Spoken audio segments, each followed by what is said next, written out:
దేవుణ్ణి మరిచి లోకంలో మన కోసం, మన కుటుంబాల కోసం బ్రతుకుతూ దేవుణ్ణి మర్చిపోతే నరకానికి పోతే ఎక్కడికి వెళ్తారు చెప్పండి?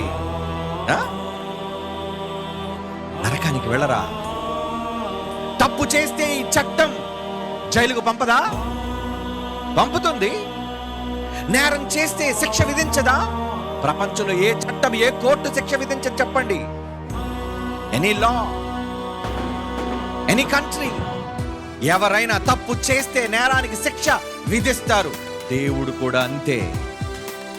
భూమి మీద నీకు జన్మనిచ్చి నీ కొరకు ఈ సర్వ సృష్టిని చేసి ఎంతో సంకల్పంతో కలలు గని నేను భూమి మీదకి పంపితే నువ్వు ఆయన కోసం బ్రతకకుండా నీ కోసం బ్రతికితే శిక్ష విధించక ఏం చెయ్యాలి చెప్పండి?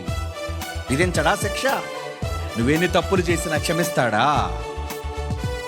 అది భూమి మీద ఉన్నంత వరకే, మర్చిపోకండి.